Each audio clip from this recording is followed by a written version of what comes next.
दोस्तों, आज हम एक ऐसे विषय पर बात करने जा रहे हैं जो हमारी पहचान, हमारे इतिहास और हमारे भविष्य से जुड़ा है। धार्मिक और राजनीतिक पहचान का विकास। ये सिर्फ एक एकेडमिक डिस्कशन नहीं है, बल्कि हमारे समय की सबसे जरूरी बातचीत है। सबसे पहले एक बात समझते हैं। गुरु नानक से पहले कोई सिख नहीं था, मोहम्मद साहब से पहले कोई मुसलमान नहीं था, ऋषभ देव से पहले कोई जैन नहीं था, गौतम बुद्ध से पहले कोई बौद्ध नहीं था, कार्ल मार्क्स से पहले कोई वामपंथी नहीं था। लेकिन यहाँ एक अलग कहानी है। श्री कृष्ण से पहले श्री राम थे, श्री राम से पहले जमदग्नि थे, जमदग्नि से पहले अत्रि थे, अत्रि से पहले अगस्त्य थे। ये परंपरा अनादिकाल से चली आ रही है, सनातन वैदिक परंपरा। ये कोई व्यक्ति विशेष से शुरू नहीं हुई, बल्कि ये तो समय के साथ साथ विकसित होती रही है। अब सवाल ये है कि इन पहचानों का ट्रांसफॉर्मेशन कैसे हुआ। देखिए, गुरु नानक जी ने 15वीं सदी में एक नया स्पिरिचुअल पाथ दिया। उन्होंने कहा था ना कोई हिंदू है ना कोई मुसलमान है। उनका मैसेज था एकता का, भाईचारे का। लेकिन समय के साथ ये एक अलग धर्म बन गया।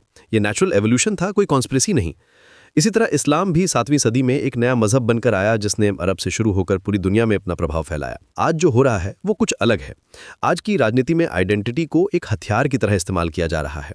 आज हम देख रहे हैं कि कैसे मुगल भारतीय बन गए हैं और भारतीय काफिर बन गए हैं। ये कैसी विडंबना है। अकबर को महान कहा जाता है, लेकिन महाराणा प्रताप को कट्टरपंथी बताया जाता है। ये सिर्फ इतिहास की रीराइटिंग नहीं है, ये हमारी कलेक्टिव मेमोरी के साथ खिलवाड़ है। आज भारत माता की जय सांप्रदायिक हो गई है, लेकिन भारत तेरे टुकड़े होंगे अभिव्यक्ति की स्वतंत्रता बन गई है। कश्मीरी पंडित शरणार्थी बन गए, लेकिन उनके साथ हुए अत्याचार को माइनर इंसिडेंट कहा जाता है। हमारे सैनिक जो देश की रक्षा करते हैं, उन्हें हत्यारे कहा जाने लगा है। ये कैसी मानसिकता है। देखिए, ये सब कुछ अचानक नहीं हुआ है। ये एक सिस्टमैटिक प्रोसेस है। पहले नैरेटिव को कंट्रोल करो, फिर एजुकेशन सिस्टम को इन्फ्लुएंस करो, फिर मीडिया को अपने हिसाब से शेप करो, और धीरे धीरे मेजॉरिटी को माइनॉरिटी फील कराओ। ये पॉलिटिकल चेस की 14 मूव्स हैं जो बहुत केयरफुली खेली गई हैं। सबसे बड़ी बात यह है कि तुष्टीकरण को धर्मनिरपेक्षता कहा जाने लगा है और समानता को सांप्रदायिकता कहा जाने लगा है। वर्ड्स का मीनिंग ही बदल दिया गया है। जब आप अपनी संस्कृति की बात करते हैं तो आप बैकवर्ड हैं, लेकिन जब दूसरे अपनी संस्कृति की बात करते हैं तो वो प्रोग्रेसिव है। ये ट्रांसफॉर्मेशन सिर्फ भारत में नहीं, पूरी दुनिया में आइडेंटिटी पॉलिटिक्स का गेम चल रहा है। लेकिन भारत में ये खासकर इसलिए चिंताजनक है क्योंकि यहाँ हजारों साल की कंटिन्यूअस सिविलाइजेशन है। यहाँ डाइवर्सिटी में यूनिटी का कॉन्सेप्ट था, लेकिन अब डाइवर्सिटी को डिवीजन बनाने की कोशिश हो रही है।